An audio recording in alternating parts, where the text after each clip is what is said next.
Hello students, आज हम UGC net political science में हमारा पेपर सेकंड है, उसमें आज हम टॉपिक थॉमस हॉब्स के बारे में पढ़ेंगे। अगर हम थॉमस हॉब्स के बारे में बात करें तो पहले इनके बारे में थोड़ा सा हम बेसिक जानकारी जान लेते हैं कि इनके विचार किस प्रकार थे और इनके विचार इन्होंने किस बारे में अपने विचार दिए हैं। अगर हम थॉमस हॉब्स की बात करें तो इन्होंने संप्रभुता का सिद्धांत दिया है, संप्रभुता के बारे में अपने विचार दिए हैं। संप्रभुता के बारे में अगर बात करें तो हम संप्रभुता का मतलब होता है वर्चस्व होता है इसका मतलब। तो इन्होंने क्या देखा था कि मानव का जो स्वभाव था वो काफी ज्यादा बुरा पक्ष देखा था मानव स्वभाव का। तो इनके बारे में जानते हैं। पहले हम इनका जो जन्म हुआ है वो 1588 में हुआ है और जन्म स्थान जो है वो माल्सबेरी है और माल्सबेरी के पास में वेस्टपोर्ट में हुआ है इनका जन्म। इनके जन्म के समय मैंने एक बात बोली है कि इन्होंने मानव पक्ष का बुरा पक्ष देखा है मानव पक्ष का। तो बुरा पक्ष कैसे देखा है, वो इनके जन्म के समय की ही एक घटना थी जो कि क्या हुआ था कि स्पेन की जल सेना ने इंग्लैंड पर आक्रमण कर दिया था। इंग्लैंड पर आक्रमण करने के बाद क्या हुआ कि इनका जो जन्म था वो निर्धारित समय से, यानी जन्म जो है वो काफी पहले हो गया था और ये अपने बारे में एक्सेप्ट करते हैं, इस चीज को स्वीकारते हैं कि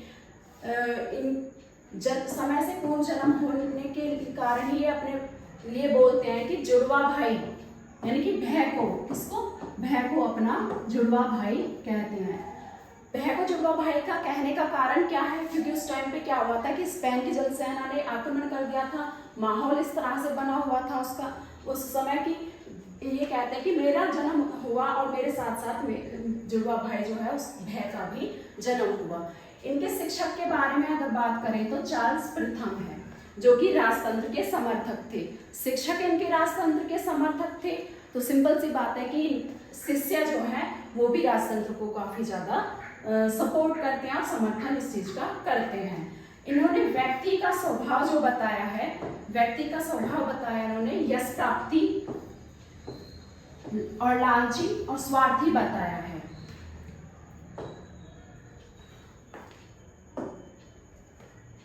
अगर हम उस समय के बारे में बात करें तो क्या हुआ था कि उस टाइम पे मनुष्य जो है वो प्राकृतिक रूप से रह रहा था और यश प्राप्ति और अपने आप को ज्यादा बढ़ावा देना चाह रहा था। तो उस समय क्या हुआ कि लोग एक दूसरे पर अत्याचार कर रहे थे और उन्हें कंट्रोल करने के लिए कोई भी नहीं था। तो इन्होंने कंट्रोल करने के लिए एक राजा का निर्माण किया। उस समय की बात करें तो सबसे ज्यादा जो समस्या थी वो अपना आत्मरक्षण की, यानी कि अपने जीवन को बचाने की थी। तो इन्होंने आत्मरक्षण के लिए एक राजा का निर्माण किया था और उसे क्या नाम दिया गया, लेवियाथन दिया गया, जो कि इनकी बुक का भी नाम है। और लेवियाथन राजा को नाम दिया गया इनके द्वारा। और वो राजा का जो निर्माण हुआ है वो आत्म संरक्षण, यानी कि अपने जीवन की सुरक्षा के लिए, क्योंकि उस टाइम पर मनुष्य जो है वो एक दूसरे मनुष्य से सुरक्षित नहीं था। अब हम अगर बात करें थॉमस हॉब्स की अध्ययन पद्धति के बारे में, इन्होंने यांत्रिक भौतिकवाद को माना है। इन्होंने यांत्रिक भौतिकवाद को माना है और इसी से कंपेयर करते हुए हम मार्क्स के बारे में भी देखेंगे कि मार्क्स के विचार किस प्रकार थे और थॉमस हॉब्स के विचार किस प्रकार थे। तो हम बात करें अगर थॉमस हॉब्स के अध्ययन पद्धति के बारे में तो ये यांत्रिक भौतिकवाद के बारे में बोलते हैं और कहते हैं कि अणु स्वयं में गतिशील होता है। क्या कहते हैं, अणु स्वयं में गतिशील होता है।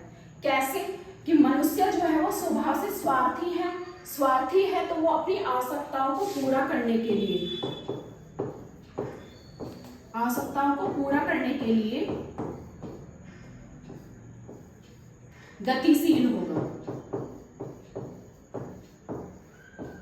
वहीं अगर बात करें, यानी कि उन्हें बाहर से किसी तरह की फोर्स की जरूरत नहीं है, क्योंकि वो अपनी जरूरतों को पूरा करने के लिए अपने आप में ही गतिशील होगा।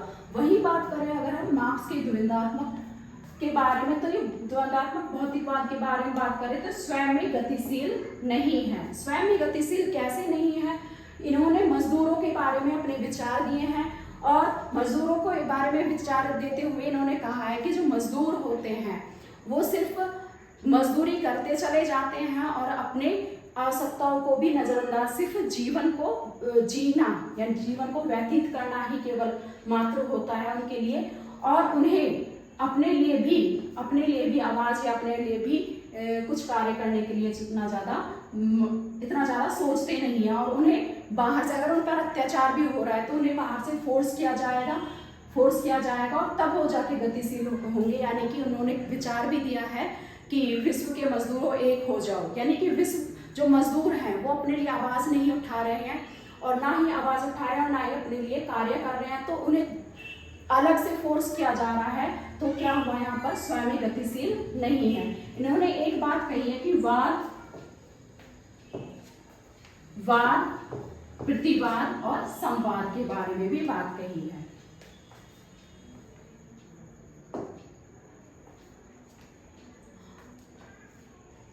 ऑक्सफोर्ड विश्वविद्यालय में उस समय की अगर बात करें तो स्कॉलास्टिक पद्धति का प्रचलन था। स्कॉलास्टिक पद्धति में क्या होता है कि धर्म के बारे में शिक्षा दी जा रही थी उस समय, और उस चीज का थॉमस हॉब्स ने खंडन किया है और इन्होंने क्या कहा है कि गैलीलियो के गति के नियम का समर्थन किया है इन्होंने, और अब इन्होंने धार्मिक के साथ साथ यानी धार्मिक मान्यताओं का खंडन करते हुए इन्होंने तार्किक रूप में प्रमाणित किया है। यानी कि धर्म के नाम पर उस टाइम पर शिक्षा दी जा रही थी और इन्होंने धार्मिक मान्यताओं का तर्क के साथ प्रमाणित करते हुए अपने विचारों को व्यक्त किया है। अगर प्राकृतिक अवस्था की बात करें तो प्राकृतिक अवस्था जो थी, यानी कि पहले टाइम की अगर बात करें, जिस टाइम पर हमारे पास में क्या नहीं था, राजा नहीं था हमारे पास में, मनुष्य जो है वो जंगलों में रह रहा था, निवास कर रहा था, प्रकृति की गोद में था उस समय। तो ये अवस्था जो है वो पूर्व सामाजिक है। क्या है? पूर्व सामाजिक है, पूर्व राजनीतिक है, यानी कि अभी तक ना तो समाज बना है और ना ही कोई राजनीतिक गतिविधियां हुई है। तो प्राकृतिक अवस्था पूर्व सामाजिक और पूर्व राजनीतिक है। मानव स्वभाव जो था वो पाशविक था, बर्बर था, यानी कि बुरे बर्ताव के बारे में बात करते हैं मनुष्य के। तो उस पाशविक और बर्बर था, यानी एक दूसरे पर आक्रमण और अटैक कर रहा था, यहाँ तक कि जीवन भी सुरक्षित नहीं था। तो इसलिए इनको किसकी आवश्यकता होती है? राजा की आवश्यकता होती है, और राजा जो होगा इन सब पर कंट्रोल करेगा और कंट्रोल करने के साथ साथ वो मनुष्य के आत्म संरक्षण करेगा।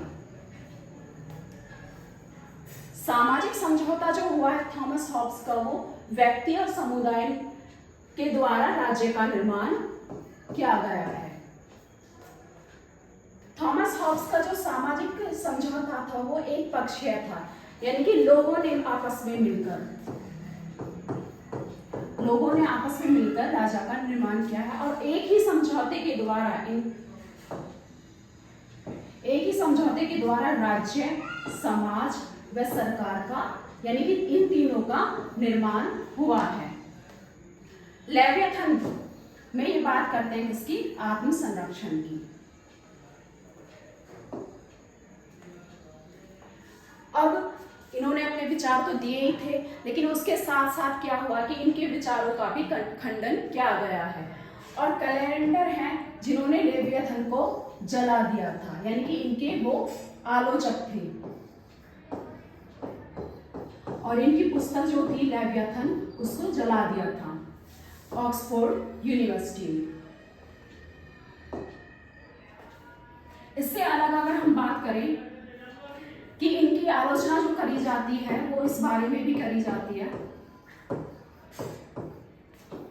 कि अगर इस पीढ़ी ने कोई भी समझौता किया है तो जरूरी नहीं है कि वो आगे आने वाली पीढ़ी भी उस समझौते को मानेगी या स्वीकार करेगी। तो हमने क्या देखा कि हॉब्स का जो सामाजिक समझौता है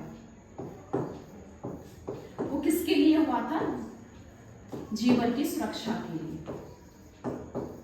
या कह सकते हैं हम आत्म संरक्षण के लिए राजा का निर्माण हुआ है।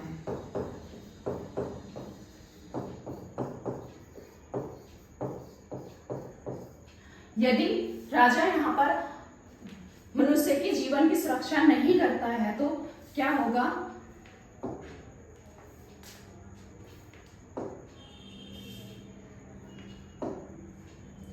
मनुष्य की जीवन की रक्षा नहीं करता है तो दोबारा से वह प्राकृतिक अवस्था में लौट जाएगा। तो यहाँ पर क्या देखा कि हमने निरंकुश राजा के साथ साथ ये व्यक्तियों को भी अपने आत्म संरक्षण के लिए अधिकार देते हैं। इनका राजा निरंकुश तो है ही, लेकिन वो पूरी तरह से जनता पर कंट्रोल तो करेगा ही, लेकिन जनता को इतना भी अधिकार दिया गया है कि अगर उनके आत्मसंरक्षण नहीं हो पा रहा है, यानी कि उनके जीवन की सुरक्षा नहीं हो पा रही है, तो वो दोबारा से प्राकृतिक अवस्था में लौट जाएंगे। आज की क्लास में इतना ही, बाकी मिलते हैं हम नेक्स्ट क्लास में। Thank you so much.